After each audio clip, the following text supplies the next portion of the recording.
Magandang umaga po sa inyo lahat. Napakabilis ng panahon. 2 buwan na lang eleksyon na naman. Sana ipinapanalangin natin ang ating ihahalal. Kasi sabi ito sa ating binasa, "Yumuko ka, Panginoon, at pakinggan ang aming dalangin." Alam natin na ang pinakamagandang dalangin na pwede nating itaas sa Panginoon ay para sa ating bansa. Dahil kung ano nangyayari sa ating bansa, tayo ay nagiging naapektuhan, kung minsan ay biktima, kung minsan siya yung dahilan. So, ihanda natin ang ating sarili sa isang bagong serye. At ito nga ang pasimulan at pagpapatuloy ng ating tema para sa taon. Ang ating tema para sa taon ay Pass It On Intentionally. O ating pinapasa, ibinibigay ang anumang ating natanggap na may karoong pagsadadsadya o intentional. So ito'y lagi nating naririnig, yung salitang intentional. Ibig sabihin, merong kang layunin, alam mo kung bakit mo gagawin at bakit mo ginagawa. Kaya ngayong buwan, magsisimula rin tayo ng ating bagong serye sa isang bagong aklat. Natapos natin ang aklat ni Apostol Pablo, ang sulat sa mga taga-Roma. Kaya simula sa linggo na ito, ang ating pag-uusapan naman na isang bagong aklat. Ito nga yung Gospel ni Luke, yung Lucas, pangatlong aklat sa bagong tipan. At sa buwan ng Marso ay ating pag-uusapan kung ano yung ating tema ay Called and Chosen. Tinawag at pinili sa wikang Tagalog. At ang ating batayan ng ating theme for the month ay hindi naman nasa sa Luke, pero isang bagay na sinabi ni Jesus sa kanyang mga alagad sa Matthew 22:14, ang sabi niya, "But for many are called, but few are chosen." Marami raw ang tinawag, pero kokonti ang pinili. Okay? Matalinghagang salita. At pag-uusapan natin sa buong buwan ng Marso, at sa loob ng 5 linggo ay ating pag-uusapan at dig deep sa Luke chapter 1. Ating i-unpack. At doon ay marinig natin na makikilala ang ilang mga tao na naging bahagi ng pagdating ni Kristo. Yung Pasko, di ba? So, hindi ko maintindihan kung bakit minsan-minsan kami ng mag-asawa ay hindi naman sinasadya, ay bigla na lang aawit ng Christmas song. Diba? Hindi ko rin alam, baka nagiging ulyanin na kami. But talagang masarap isipin ang Pasko.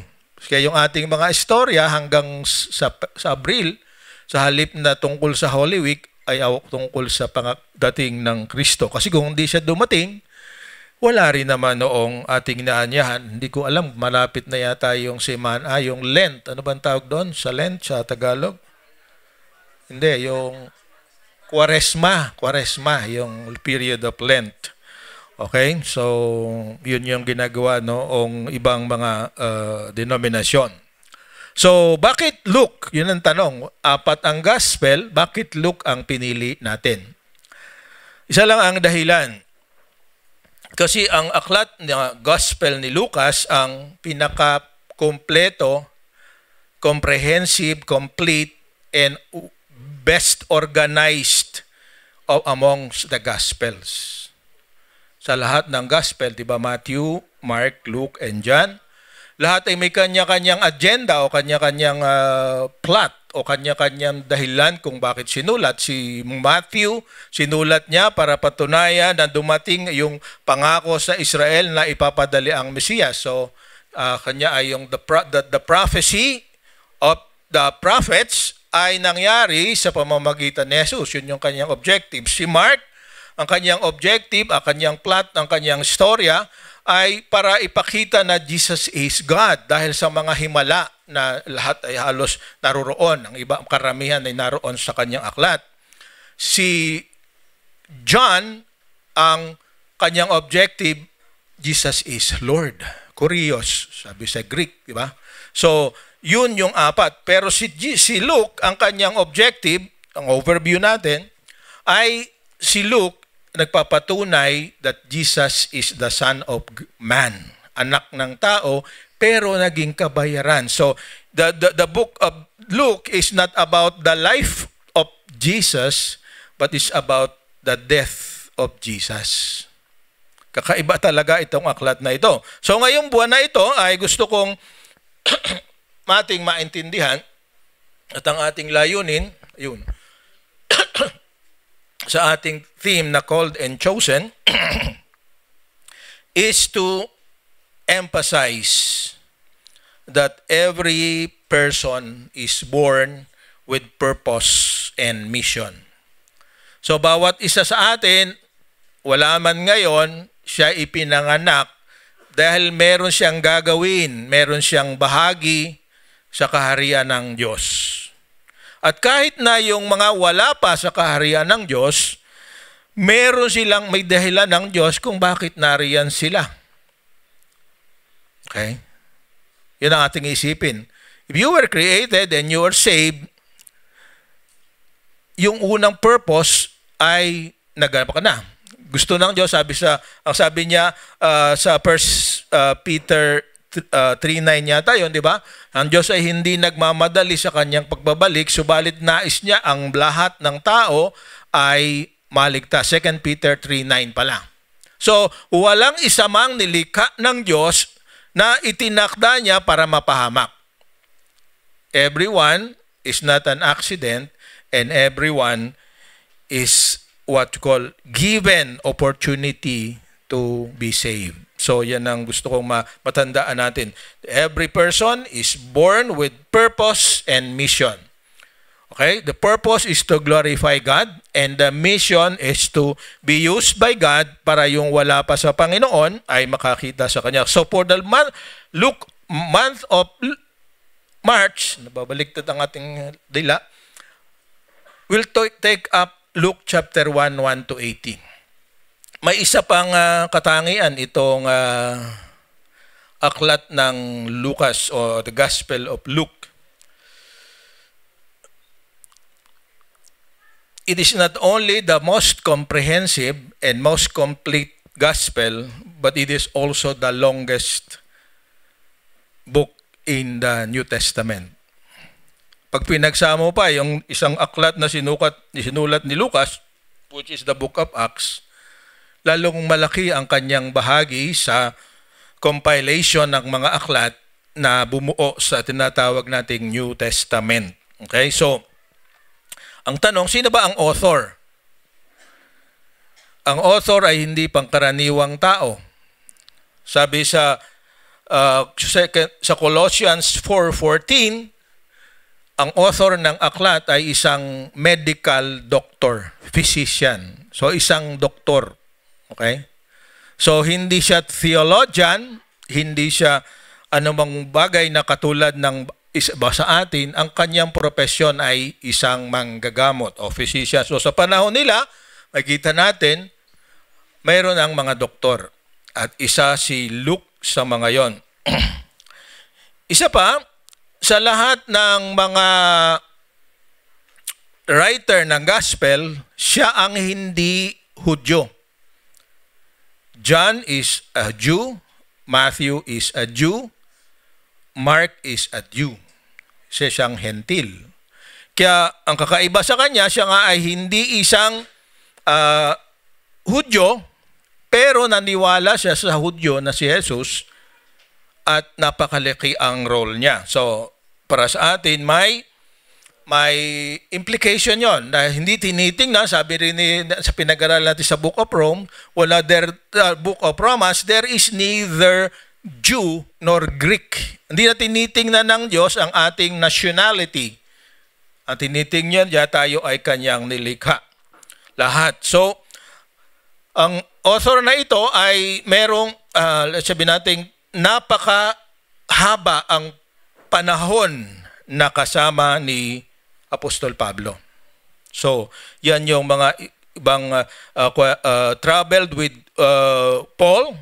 At siguro yun ang naging dahilan kung bakit siya nagkaroon ng desire para isulat ang kanyang gospel. He is mentioned by Paul in several letters. In 2 Timothy 4:11 and sa Philemon 24 ay nabanggit ang pangalan niya. And hindi lang siya basta nabanggit, kundi sabi sa Acts chapter 16 at saka Acts chapter 20, kasama ni Paul si Luke sa sa second and third missionary journeys. And hanggang sa Rome, ang totoo, siya ang natira na kasama ni Paul hanggang sa huling sandali ng buhay niya. So yan yung mga ibang highlight kung bakit gusto nating gamitin ang Book of Luke sa taon na ito. And maaring depende sa progreso ng ating pag-aaral hanggang next year, dito pa rin tayo. Kasi ito nga ang mahaba, 24 chapters. Pero yung mga chapter, katulad niya, number 1, Luke 180 verses. So mahaba talaga. So sana ay habang pinag-aaralan natin ito, pakiusap sa inyo, ay talagang basahin din naman natin, hindi lang dito nyo naririnig. Kasi yun nga, yung ginagawa ko, actually, yung conversation natin ngayon ay hindi laga effective para higit nating maintindihan. Pero kung tayo mismo ang magbabasa by the power of the Holy Spirit, niniwala ako na higit nating mauunawaan. So we will travel with Luke. Isa pa nga kasing maganda dito, ang pagkasulat ni Luke ng kanyang gospel ay organized. Ang sabi nga sa ibang term ay chronological. Pero ang chronological niya ay hindi tungkol sa time, kundi tungkol sa regions na kanyang pinupuntahan. So, sasabayan natin ang paglakad ni Jesus simula sa kanyang pagiging bata hanggang sa kanyang pagkabuhay na maguli. Ang maganda rito nga sa Book of Luke, maraming mga detalye na hindi nabanggit sa ibang mga gospel. One detail na naririto ay yung tungkol sa panganganak niya. Wala yon yung detalye kung paano siya ipinanganak. Sa pagsusunod na buwan, pag-uusapan natin yon. Pangalawa, meron siyang mga parables na wala sa iba. Tulad ng parable of the Good Shepherd, the Good Samaritan, and the parable of the what you call prodigal son. Wala sa ibang gospel yun. Meron ding mga tinawag siya na wala sa ibang gospel, yung si Zacchaeus. At sa kanyang pagkabuhay na maguli, yung dalawang maglalakad galing sa Jerusalem punta sa Emmaus ay doon din lang nabanggit. So these are the unique features ng Gospel of Luke. Kaya yan ang ating titingnan sa mga susunod na linggo. So ngayon, simulan natin ang ating titingnan nga ngayon ay overview lamang. Kaya nga 4 na verses lang. So, pero doon sa 4 na verses na yon ay gusto kong pag-usapan na tayo ngayon, tungkol sa atin, tayo ay tinawag para siya maging pinakamahusay. Called to be the best. Okay? Tingnan natin ng isa't isa. Tingin mo ba, you are best? Para sa mag-asawa, yung asawa mo, yan ang best wife or best husband para sa iyo. Sabihin mo sa asawa mo, you are the best. Okay. Sa kaibigan mo, you are the best. So, kaya tayong magreklamo. So, called to be the best. Yan ang ating pag-uusapan ngayong araw na to. Kasi, ang isang problema, kahit hindi Kristiyano at kahit Kristiyano, ang pinakamalaking trahedya na very common sa lahat ng tao at sa lahat ng, sabihin nating, nationality, the biggest tragedy that can happen to individuals or churches or nations is to accept that good is good enough. Amen? Pagka pwede na yan, tanggap na yan, diyan nagsisimula ang tinatawag nating mediocrity. Akala natin pangit yung salita na mediocre, di ba? Pero ang ibig sabihin ng mediocre, average. Wala kang pinagkaiba sa iba. Yun ang ibig sabihin sa Tagalog ng salitang mediocre. Hindi ito ibig sabihin ikaw ay mahina ulo. Hindi ibig sabihin ikaw ay inferior because ang ibig sabihin ng mediocre, average or normal. Di ba? And lahat ng tao ay ginawa ng Diyos na normal. They are good. Okay? Sa creation, lahat ay good. Except pagdating ng chapter 2, ang sabi doon, it is not good. Anong sabi doon? It's not good for man to be alone. 2 chapter pa lang, meron ng it is not good. So, ibig sabihin, good is not good enough. God created us for better, for something better. Diba? So, sa ating gospel ngayon, pag-usapan natin, papaano,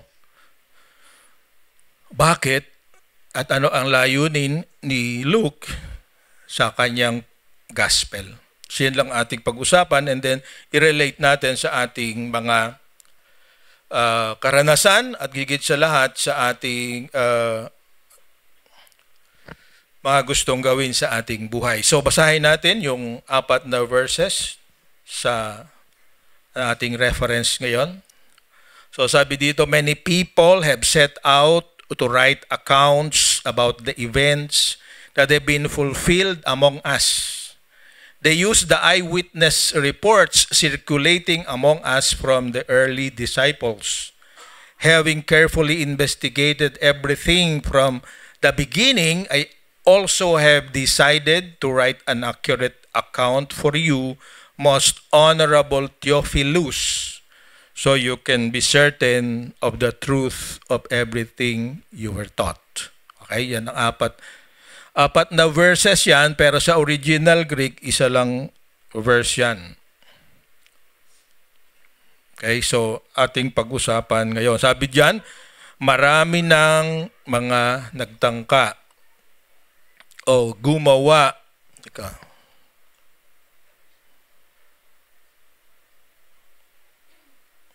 Para ng mga account o mga pangyayari na nangyari na ang sabi ay sa gitna natin. The book is actually written, dalawa ang theory tungkol sa kung anong taon isinulat. Some scholars say it's 60 AD or CE, current yung CE or AD.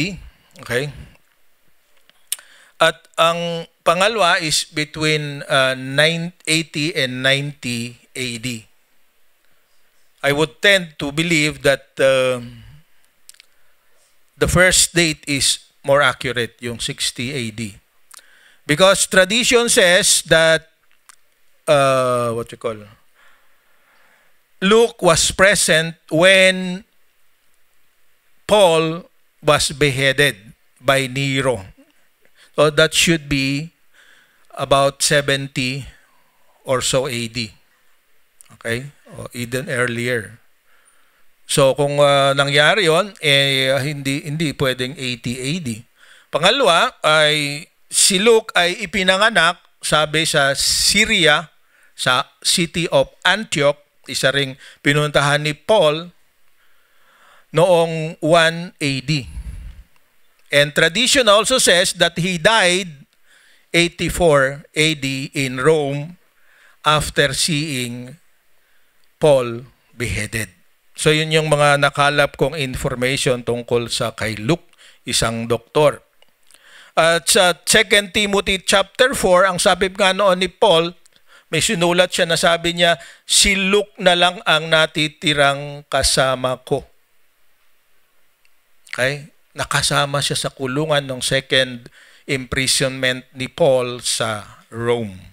At alam din natin na tradition says that Paul, after his first imprisonment, also was allowed to be free and he went to Spain. Then, nung bumalik siya, namatay yung dating emperor, pinalitan ni Nero, okay? At doon siya muling ikinulong. Nero is the one who actually finally destroyed the city of Jerusalem. Okay, so yan yung mga historical facts, and ang mga writer na contemporary ni Luke ay nagpapatunay na yung mga nabanggit kong mga panahon at taon ay talagang nangyari. So history says that these are all true events. So dapat nating maging dagdag sa ating paniniwala na ang aklat na ito ay hindi lamang spiritual kundi historical. Ang sinasabi dito ay kung hindi man pinaniniwalaan nila dahil sa archaeology, doon sa ginagawa ng mga siyentista na naghuhukay at tinitingnan ang mga remains at mga bagay na na isulat sa aklat na ito ay natuklasan na katulad ng City of David. Okay? Na noong kami pumunta noong 2017, hindi pa tapos yung paghuhukay. Ngayon ay nalalakaran na raw, nakita na. Yung kay Hezekiah na tunnel na ginamit niya para sa kanyang pakikipagbaka nung sila inaatake ng, I think, Philistines o Amalekites, hindi ko matandaan masyado, ay nakita na rin yung Pool of Siloam at yung tunnel na ginagamit sa pagpasok ng tubig galing sa labas ng Jerusalem papasok sa Jerusalem. So, kaya itong sinabi ni Paul ni Luke, sabi niya many people have set out to write accounts. So, sabi dito ang references nila ay mga eyewitnesses. Mga nakakita, hindi siya nakakita, hindi niya nakita personally. Kasi nang siya nga ay maging Kristiyano at makasama ni Apostol Pablo ay beyond 33 AD. Diba? Ang pinaniwala natin, yung crucifixion is nangyari around that time. So, kung 60 ito, ibig sabihin, talagang ang kailangan niya ay references. Pero marami, sabi dito, the eyewitnesses circulating among us from early disciples. Why eyewitnesses? Kasi noong panahon na yon, very few ang literate. Anong ibig sabihin? Marunong bumasa at sumulat. Kaya yung lahat ng itong mga ito ay natanggap nila at sinulat eventually through, sabi sa 1 Peter 1:20 and 21, ng mga taong inspired by the Holy Spirit to write. At hindi madali ito. Katulad ng pinag-usapan natin noong nakaraang buwan, yung the letter of Paul to the Romans, ito ay nasa scroll. Kaya nang dali nito ni Phoebe galing sa Corinth papunta sa Rome, sa mga Kristiyano doon, hindi simple, baka crates ang dala niya. Ba? Hindi yung katulad nito. Sa atin nga ngayon, narito lang, dala mo na eh. Noong unang panahon, nakakita kami ng scroll doon sa museum sa Israel, napakabigat. Kasi napakakapal. Kasi ang ginagamit na papel ay yun ngang balat ng hayop. Lalo na yung sa Qumran, di ba? Sinulatan. Kaya yung pagdadala at pagbabasa ay hindi simple. At higit sa lahat, kaya sabi dito, kaya yung mga kanyang references ay mga kwento noong mga talagang nakakita. Ang tanong, sila ba'y dependable? Naniniwala ako na tama yung kanyang, kasi pag pinag-aralan mo yung harmony ng Gospels, di ba? Yung papaano sila nagkakapare-parehas, wala naman ako makitang contradiction. Meron lang ang mga unique at meron kanya-kanyang style nga.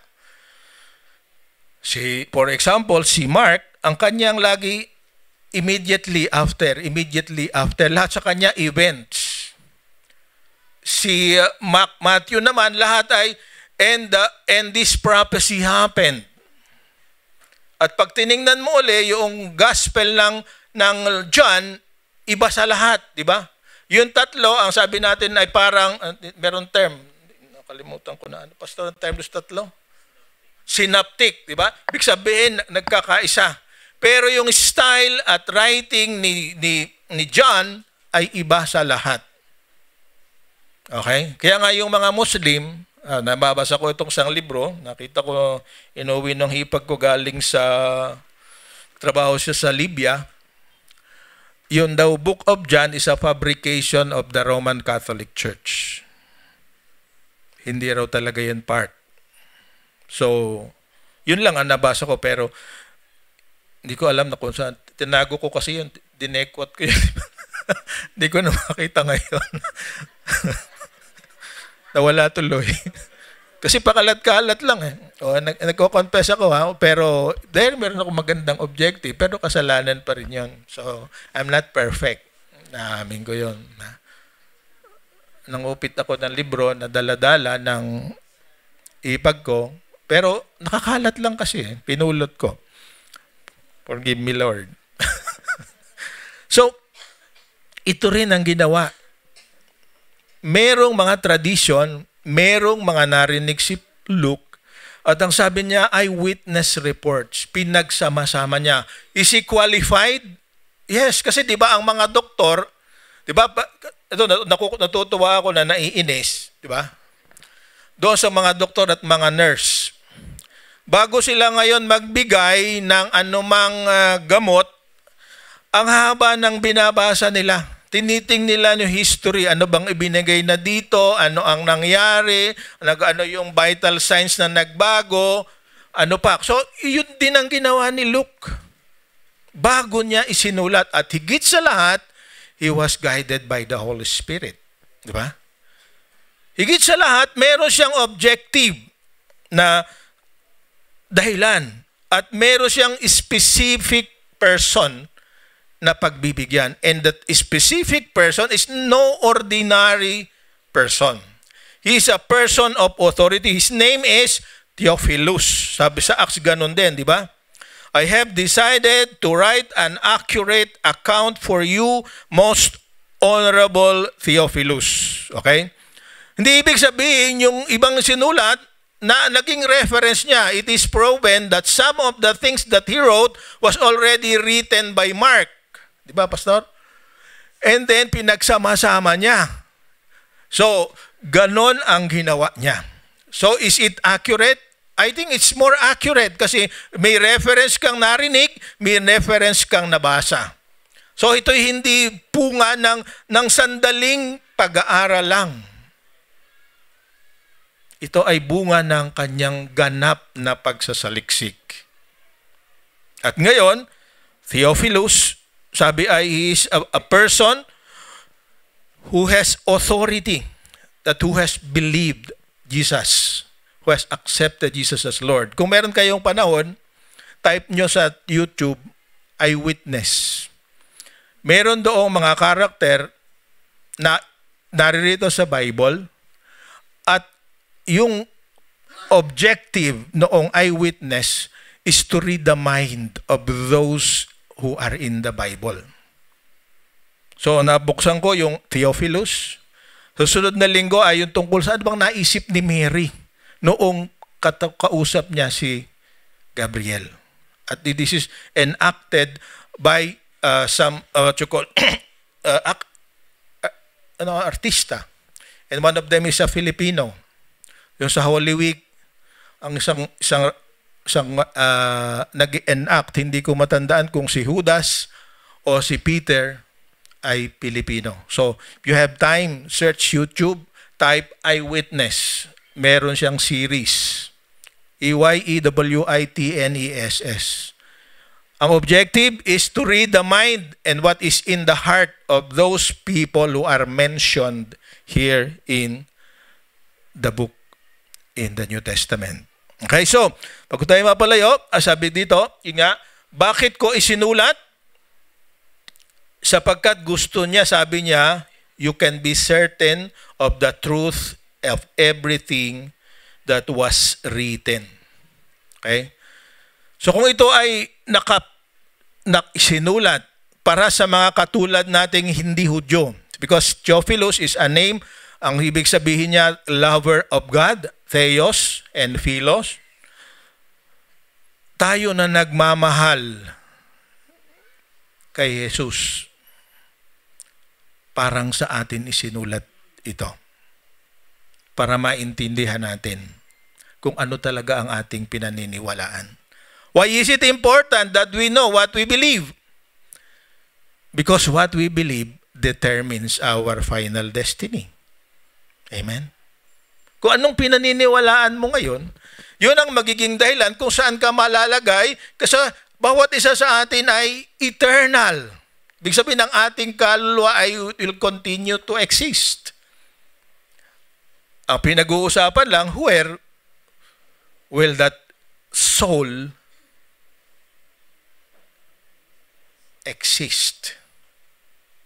And as we are alive, meron tayong pagkakataon na i-determine kung saan tayo pupunta. Diba? Pagpatay ka na, wala na. Diba? Kahit ano pang narinig mo na pwedeng gawin ng iba para sa iyo, at dahil ang Diyos ay merciful, totoo, pero meron siyang sinabi na kailangan nating gawin bago tayo mamatay. Because nobody determines our destiny except the Holy Spirit in us. Okay? When the Holy Spirit tells you, obey. Diba? Kasi yun nga, everyone is called, but not everyone is chosen. Mapalad ka, pinili ka na ni Lord. Taas ang kamay ng mga pinili na ni Lord.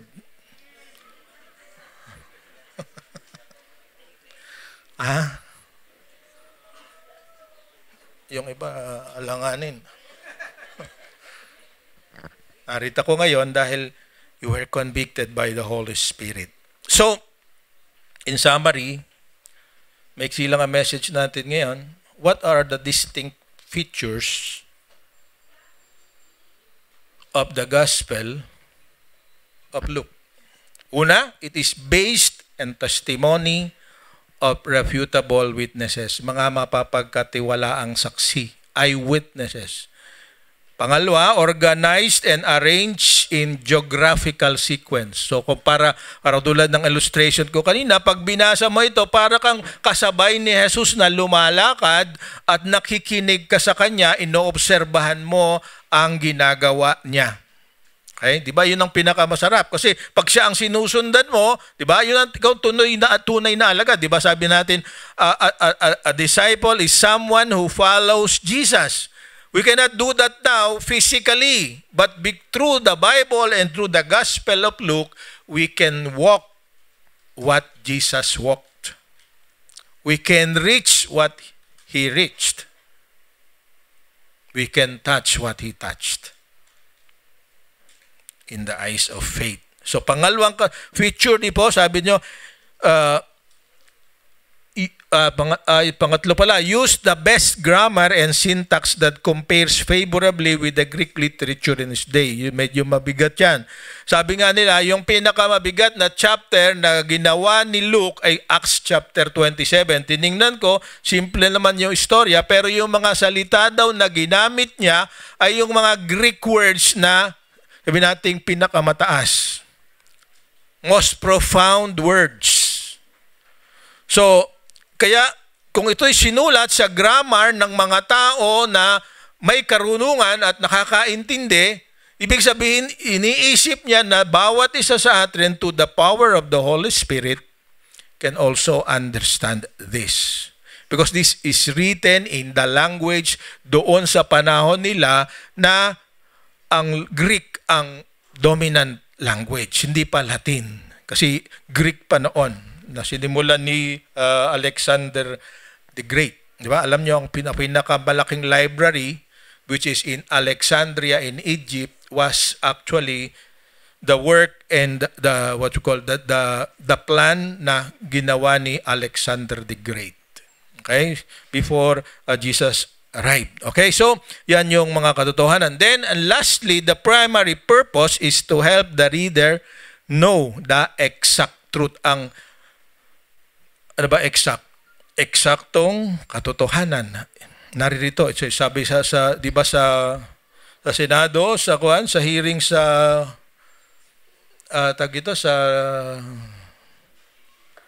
sa Kongreso, nagtataas pa ng kamay. Ang aking sasabihin ay pawang katotohanan at katotohanan lamang.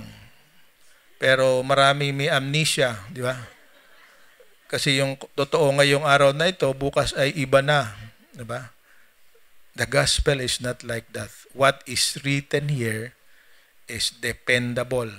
Hindi nagbabago. Sabi mismo sa Isaiah 40:12 yata, kahit isang salita, kahit isang kudlit, ay hindi magbabago sa salita ng Diyos.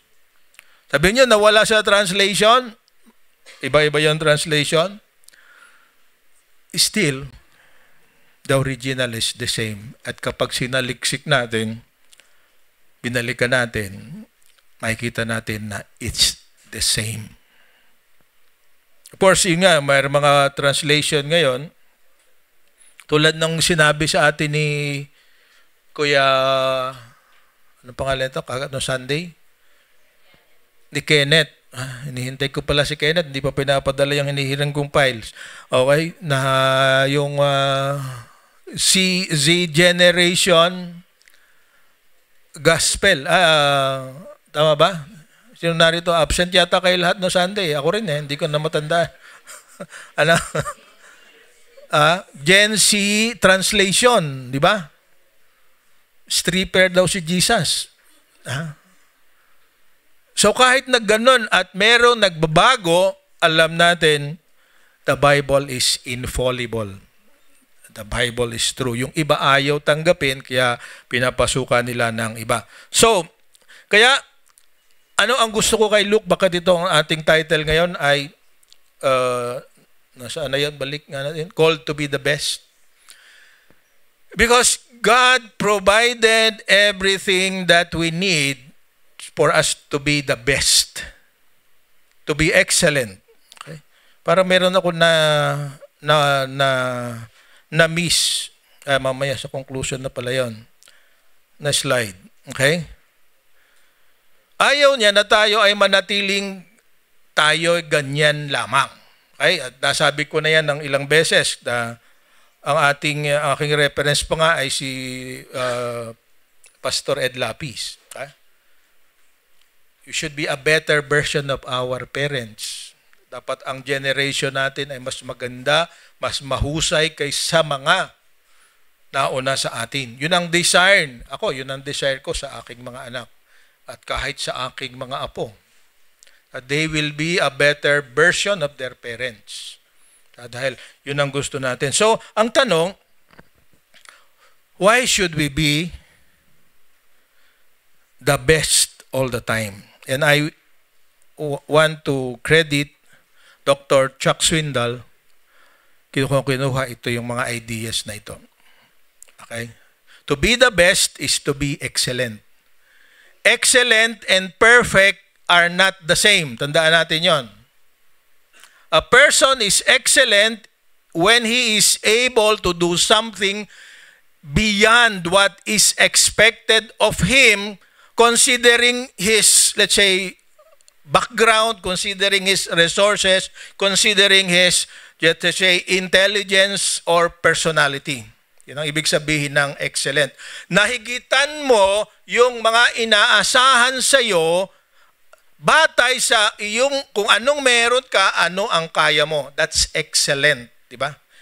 Perfect is something ideal. Ibig sabihin, wala nang mali, wala nang kulang. Pero it can still be excellent but not perfect. Tandaan natin yon, di ba? A person, sabi siya, kukunti ang resources, nakapag-aral, nakaahon sa kahirapan, that's excellent. Di ba? Pero hindi siya ang naging pinakamayaman. Hindi siya yun ang kanyang objective. That's not perfect, but he is excellent. Di ba, Kuya Nina? Tama, di ba? So, huwag kang mag-isip na dahil siya ay mas maraming sa akin, mas maganda sa akin, mas matalino sa akin, hindi na ako pwedeng maging excellent. No. Kung anong meron ka at gamitin mo ito ng tama for the glory of God, that's excellence. Amen? Malinaw po ba? You are the best.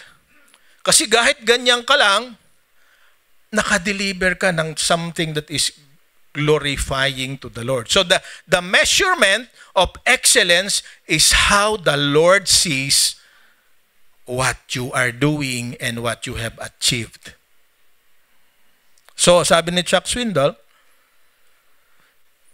ano ba ang ibig sabihin ng excellence? Sabi niya, excellence withstands the test of time. Ito ay hindi pang samantala lamang. Kahit dumating ang panahon, wala ka na yung something na ginawa mo na pinakamabuti, that's an excellent achievement. Pangalawa, excellence honors what we have learned from the past. Because excellence is using what you have received to produce something better than what you are today. Amen? So kahit na isang clerk ka lang, sa tingin mo'y mababa ka.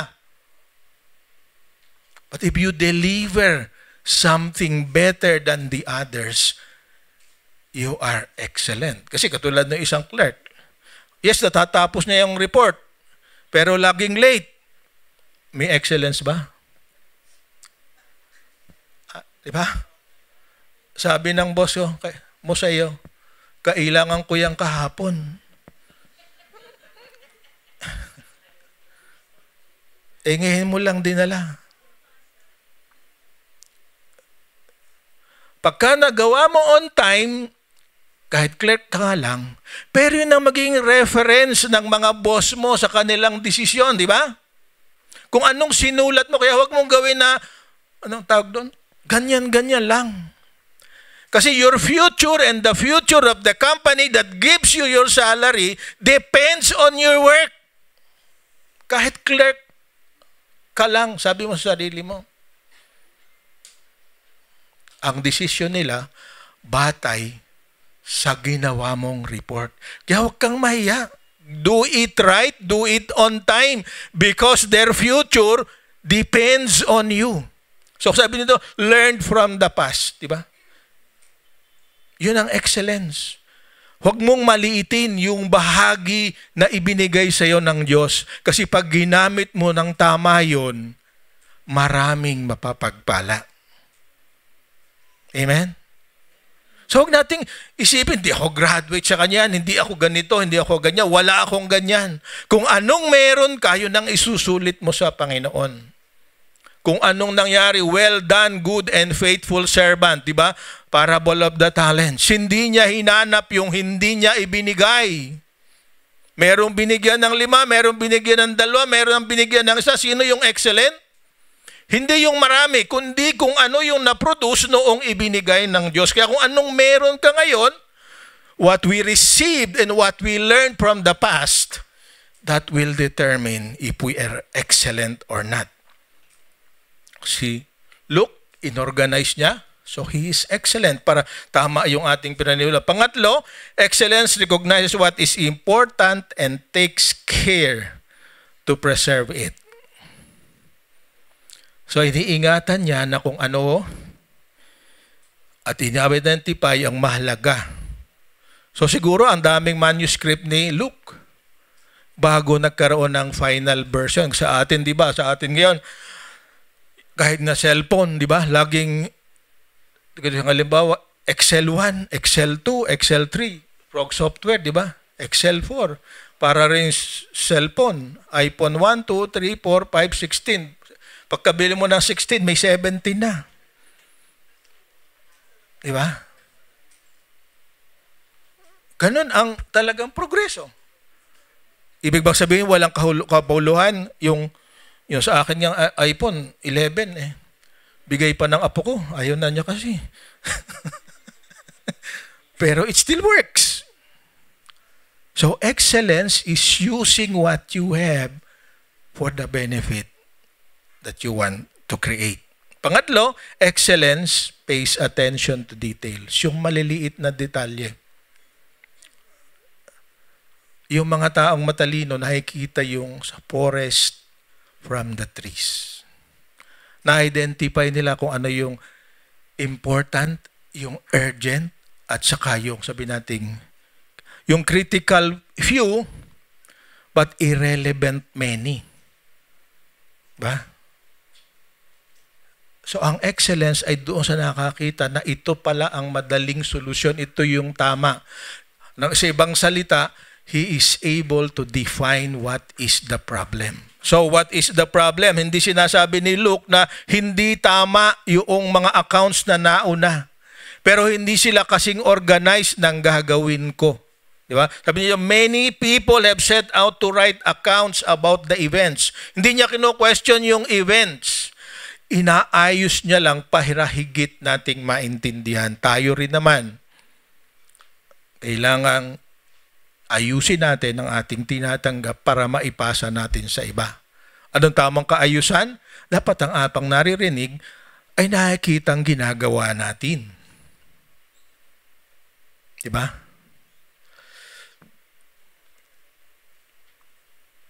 Kasi ang credibility ng Bible ay depende sa ginagawa at nangyayari sa buhay mo. Ang Bible ay nagiging totoo sa iba dahil sa nakikita sa iyo. Diba? The authenticity and the accuracy of the Bible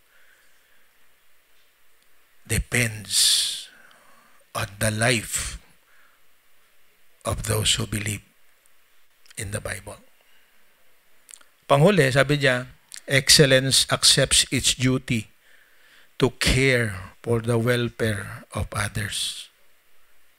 So anumang ating ginagawa na ginagawa natin para sa kabutihan ng iba, that's excellence.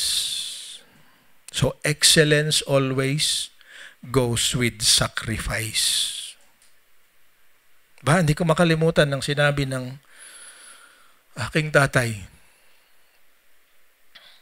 Sabi niya, yun ang gusto ko sa kanya. Hindi sinabi niya mangungutang ako para makapag-aral kayo. Ang sabi niya, kahit igapang ko, mag-aral ka lang, gagawin ko.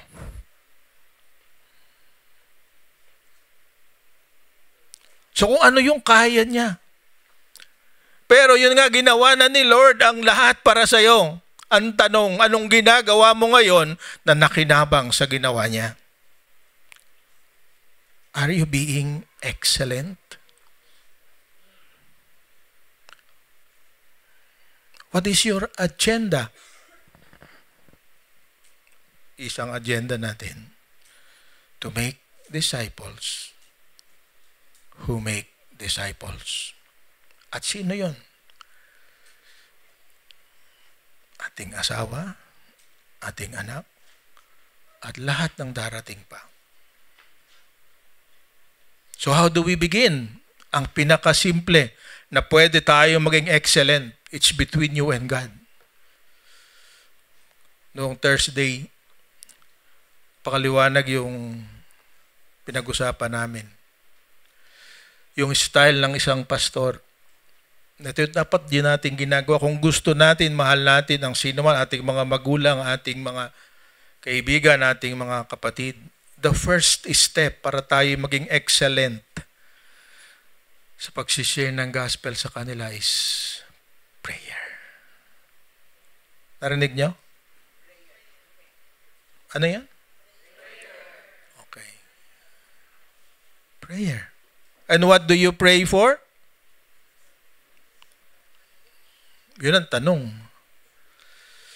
The first and most important thing na dapat mong ipag-pray ay magbago ka. Yun ang message sa Baguio, di ba?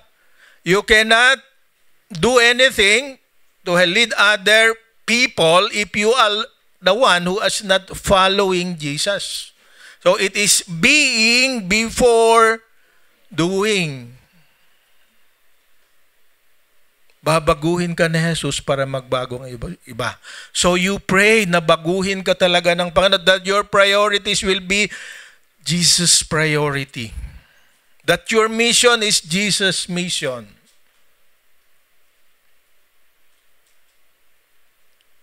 Amen? So, basa.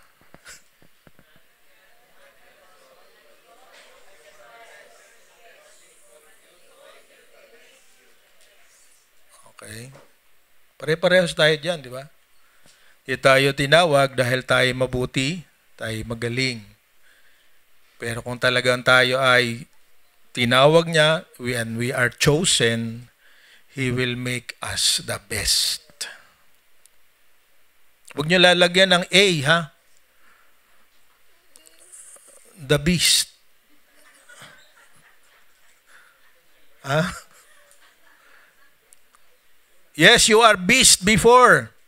Yung son, He called you when you are still beast. B-E-A-S-T.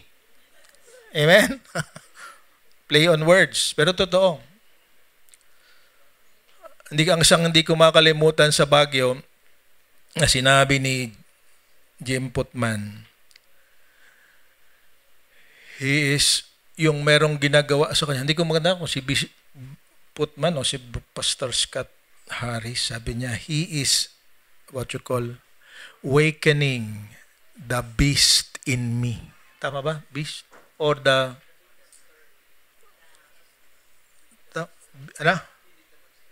monster in me pala. Monster, di ba? Tayo ay monster noong unang panahon. Feeding the monster in me. Sometimes I also become a monster sa business ko. Pareho kaming monster sa isa't isa.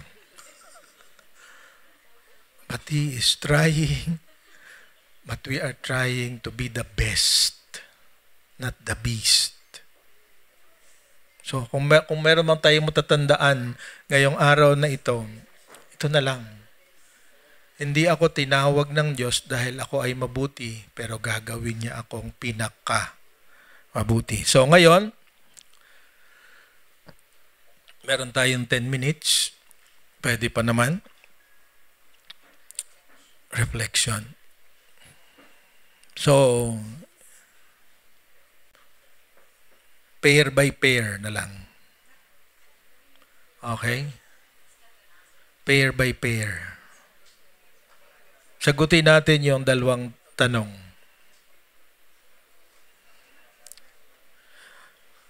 Anong bahagi ng buhay ngayon ang pinagsisikapin mong gawin ang pinakamabuti? Ano ang ginagawa mo para makamtan ang iyong layunin?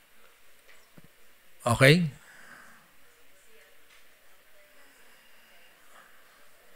Partner lang. Sabi ay, tag dito, motorcycle.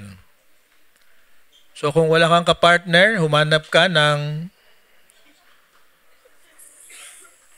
magiging kapartner. Gisingin mo yung katabi mo kung natutulog at para kayong dalawa magka-partner. Okay? Sino ang walang kapartner?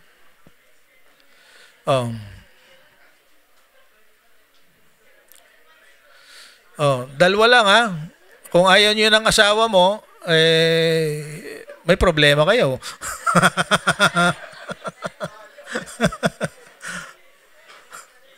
Okay? Sige. Kahit hindi mo kakilala, lipat ng iba. Lipat. Dalawang tanong lang para madali. 10 minutes. Be the best. Nakikita niyo ba medyo madilim yung kulay? Okay. Sige, kung gusto, meron kayong gustong sharean at kausapin, lipat na lang. Alright. So, 11:05 ating ikakat. 10 minutes. Oh. Have fun. Relational time ang tawag dito. This is the difference between our church and other churches. Oh.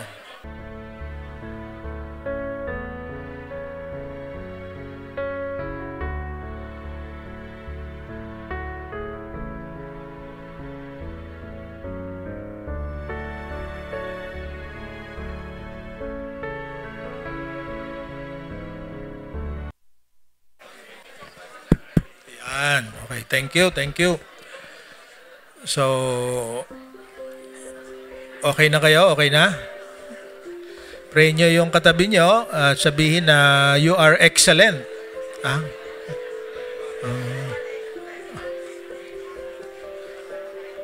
God made you to be the best. Ay, tumayo po tayong lahat. Bilang pagtatapos ay pakinggan natin ang sinasabi ni Paul sa Colossians chapter 3, 17, 23 to 24. This is the root and the means to excellence. Colossians 3, 17, 23 to 24. And whatever you do or say, do it as a representative of the Lord Jesus, giving thanks through Him to God the Father.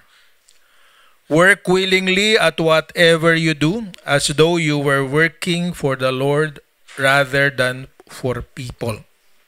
Remember that the Lord will give you an inheritance as your reward, and that the Master you are serving is Christ. The Master that we are serving is the Lord Himself. Ang pinaglilingkuran natin, magulang man, boss man, teacher man, mga government officials, lahat ng nasa ating kapaligiran who has authority over us. Alalahanin natin ang sinabi ni Paul, do it as if we are serving the Lord, not men. Panginoong Diyos na makapangyarihan sa lahat, you are an excellent Lord, an excellent Savior. Salamat sa Holy Spirit na iniwanan mo sa amin. Alam namin meron kaming mga layunin sa buhay na gusto naming bigay ang aming pinakamabuti. Ayon sa pinagkatiwala mo sa amin na kakayanan, katalinuhan at resources, Panginoon. May you find us faithful. Makita mo nawa na kami ay tapat at wala kaming ibang pinaglilingkuran kundi kayo lamang. Katulad ng Dr. Lucas, Panginoon, naway makita namin at magpatagni-tagni namin ang nangyayari sa aming kapaligiran para yung katotohanan tungkol sa iyo, tungkol sa amin at sa aming kapwa, ay aming malaman at magamit namin ito sa pakikipag-ugnayan sa iyo at sa kanila. Salamat, Panginoon, na hindi mo kami inalis sa sanglibutan. Narito kami para ikaw ipahayag at para maramdaman at makita ng tao na totoong may Diyos na siyang nagbabago ng buhay namin at nagbabago sa amin. Thank you, Lord, for the opportunity and the privilege to be called to be the best. This is our prayer in Jesus' name. Amen. Pagpalain kayo ng Panginoon.